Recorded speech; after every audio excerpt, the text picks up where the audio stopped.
तो स्वागत है सभी लोगों का आज के इस नए वीडियो के अंदर। मैं हूं हार्दिक और आप देख रहे हैं हार्दिक क्लासेस की एक और नए वीडियो में आपका स्वागत है। तो आइए अब हम लोग सवाल देखते हैं 13 नंबर, जो कि प्रश्नावली 12.3 के सवाल नंबर 13 है। ठीक है, 12.3 का सवाल नंबर 13। ठीक है, कि एक बार हम क्वेश्चन पढ़ देते हैं। कह रहा है कि आकृति 12.31 में, यानी इस वाली आकृति में, ठीक है, एक चतुर्थांश ओ पी बी क्यू के अंतर्गत एक वर्ग बना है। वर्ग का नाम भी दिया है ओ ए बी सी बना हुआ है। यदि ओ ए यानी ओ ए बराबर 20 सेंटीमीटर है तो छायांकित भाग का क्षेत्रफल ज्ञात करें और पाई का मान लेना है 3.14। ठीक है, यानी कह रहा है कि ये हम लोगों का एक चतुर्थांश है। ठीक है, चतुर्थांश के अंदर एक हम लोगों का वर्ग बना हुआ है। ठीक है, वर्ग बना हुआ है।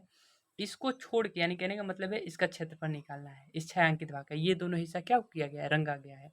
तो ठीक है, तो क्या अगर हम लोग इस पूरे त्रिज्यखंड के क्षेत्रफल में से, त्रिज्यखंड नहीं चतुर्थांश के क्षेत्रफल में से इस वर्ग का क्षेत्रफल घटा दे, इस वर्ग का, तो क्या हम लोगों का छायांकित भाग का क्षेत्रफल नहीं मिल जाएगा। और इसमें क्या चीज पूछ रहा है, छायांकित भाग का क्षेत्रफल। ठीक है, आइए हम लोग हल की तरफ चलते हैं। ठीक है, तो ऑलरेडी मैंने देखिए एक तस्वीर बना रखी है, कुछ उसी तरह से मिलता जुलता है।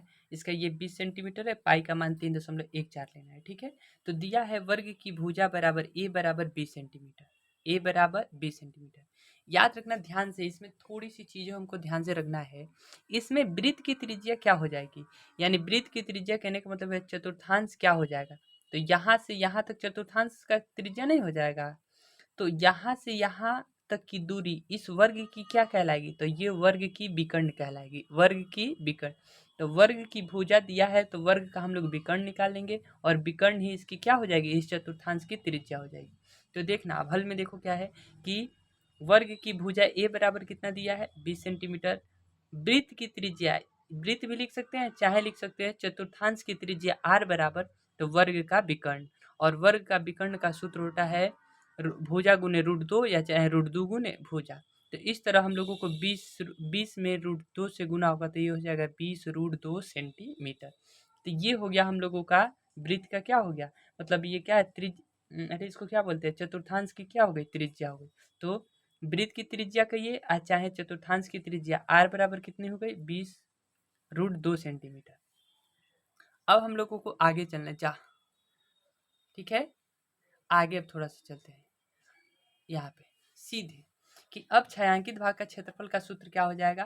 तो नॉर्मली चतुर्थांश के क्षेत्रफल में से वर्ग का क्षेत्रफल घट जाएगा। इधर नाम दे दिया है कि चतुर्थांश ओ पी बी क्यू का क्षेत्रफल minus O A B C का वर्ग का क्षेत्रफल। तो ठीक है, चतुर्थांश के क्षेत्रफल का सूत्र होता है 1/4, 1/4 pi r square, pi r square.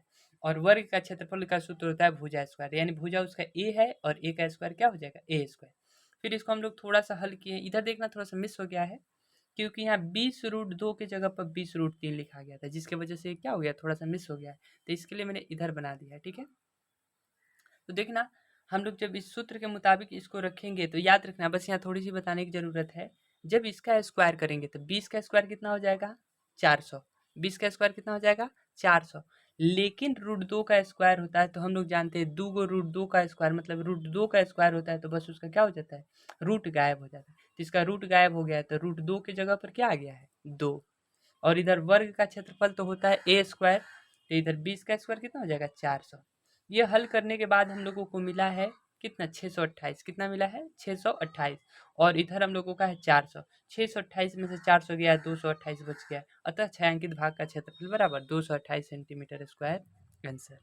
अच्छा ठीक है, ये अच्छा, ये इसका आंसर हो जाएगा। ठीक है, बाकी आप लोग इसको नोट कर लेना, फेयर बनाते समय इसकी ज़रूरत भी पड़ेगी, देख लेना सब अच्छे से।